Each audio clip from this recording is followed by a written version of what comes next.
Bismillahirrahmanirrahim. Assalamualaikum warahmatullahi wabarakatuh. Kembali lagi bersama saya di channel YouTube saya. Perkenalkan, saya Alif Mutivian Wicahyo, NIM A8101700087 dari Prodi Pendidikan Olahraga, Fakultas Keguruan dan Ilmu Pendidikan, Universitas Muhammadiyah Surakarta. Baik, di sini saya akan menyampaikan sedikit materi di dalam permainan bola kecil cabang olahraga softball. Oke, yang pertama, apa itu permainan softball? Permainan softball adalah salah satu cabang olahraga dalam permainan bola kecil di Indonesia. Softball mirip dengan permainan bola kasti. Softball adalah permainan beregu yang setiap regunya terdiri dari 9 orang pemain dan membutuhkan kerjasama tim untuk mendapatkan kemenangan. Menjadi juara dalam setiap pertandingan softball merupakan satu pemicu yang dapat membangkitkan semangat bagi setiap atlet yang akan bertanding. Sejarah di dalam permainan softball. Permainan softball lahir di Amerika Serikat yang diciptakan oleh George Hancock di kota Chicago tahun 1887.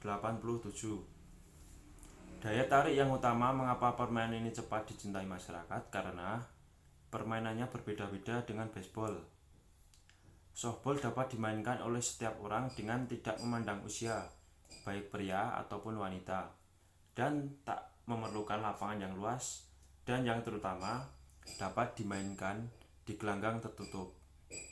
Dari Amerika Serikat, olahraga ini berkembang ke Kanada, dan dari sanalah softball makin berkembang ke seluruh penjuru dunia. Kemudian lahirlah Federasi Softball Internasional atau International Softball Federation.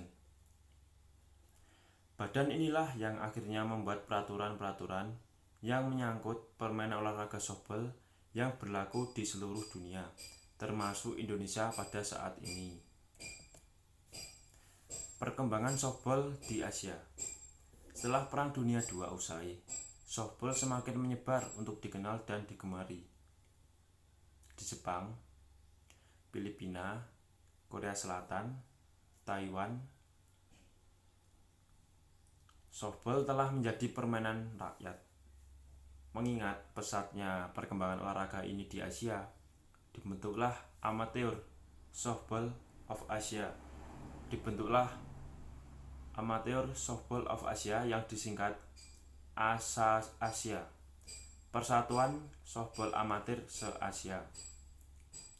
Anggotanya tersebut antara lain Filipina, Jepang, Korea Selatan, Taiwan, Hong Kong, Pakistan, India, Muay Thai, Singapura, dan Indonesia. Kejuaraan softball se-Asia ini diselenggarakan setiap setahun sekali, bergantian antara putra dan putri. Perkembangan softball di Indonesia. Sebelum perang kemerdekaan sebetulnya softball sudah ada yang melakukannya di Indonesia, namun sifatnya masih sangat terbatas. Artinya hanya dimainkan di sekolah-sekolah tertentu saja. Pada mulanya ada anggapan bahwa permainan olahraga softball hanya pantas dimainkan oleh golongan wanita saja. Hal ini terus berlangsung sampai tahun 1966 ketika Asian Games Bangkok. Terbukalah mata kita bahwa sebenarnya olahraga softball itu dapat dimainkan baik oleh putra maupun putri. Melihat perkembangan softball sedemikian cepatnya dan adanya kompetisi antara negara setiap tahunnya, mulanya softball hanya berkembang di Jakarta, Bandung, Palembang, Semarang, dan Surabaya. Tetapi kini telah menjadi salah satu cabang olahraga yang sangat digemari masyarakat, terutama para pelajar dan mahasiswa. Untuk menyalurkan kegiatan-kegiatan softball di Indonesia, diperlukan suatu badan yang mengaturnya. Maka dibentuklah badan yang mengaturnya dengan nama Perbasasi Perserikatan Baseball dan Softball Amatir seluruh Indonesia di dalam induk organisasi tersebut.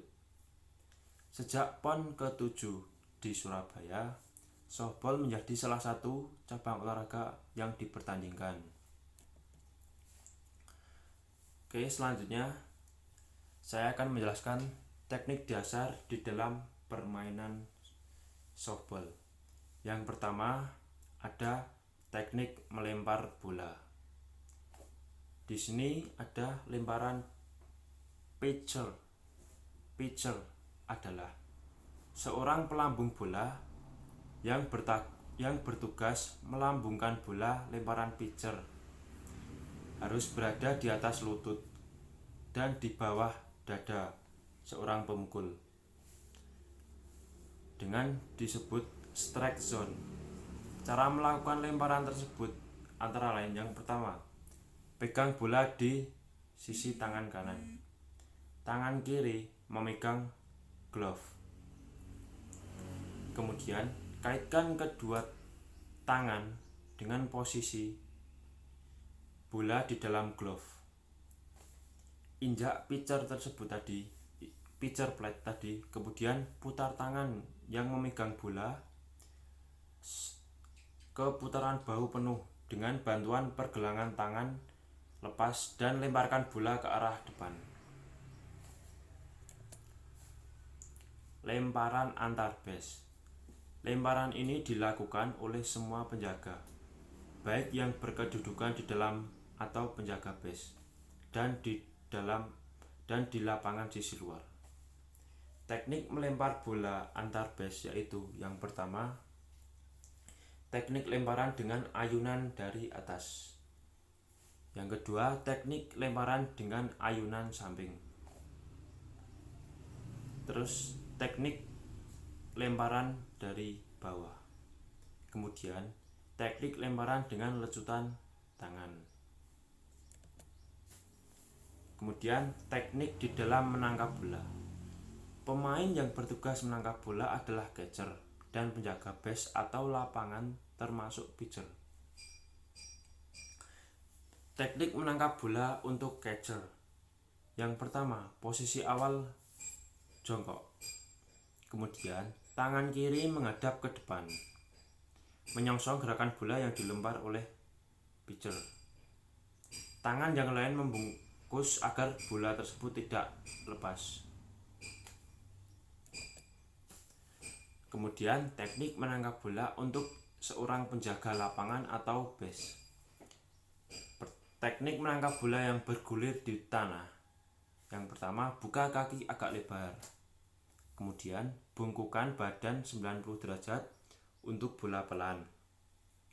Atau badan seorang jongkok dengan salah satu lutut menumpu di tanah untuk bola yang bergulir dengan cepat. Kedua tangan siap menangkap dengan tangan kiri yang memakai glove berada di bawah, sedangkan tangan kanan melingkup bola dengan menutup telapak tangan agar bola tersebut tidak lepas. Baik, untuk paparan materi sedikit dari saya sekian terlebih dahulu. Nanti akan saya lanjutkan kembali di sesi part 2. Maka dari itu, jangan lupa tetap nyalakan lonceng agar dapat menyimak materi yang akan saya berikan kembali nanti. Billahi taufiq wal hidayah. Wassalamualaikum warahmatullahi wabarakatuh. POR UMS juara.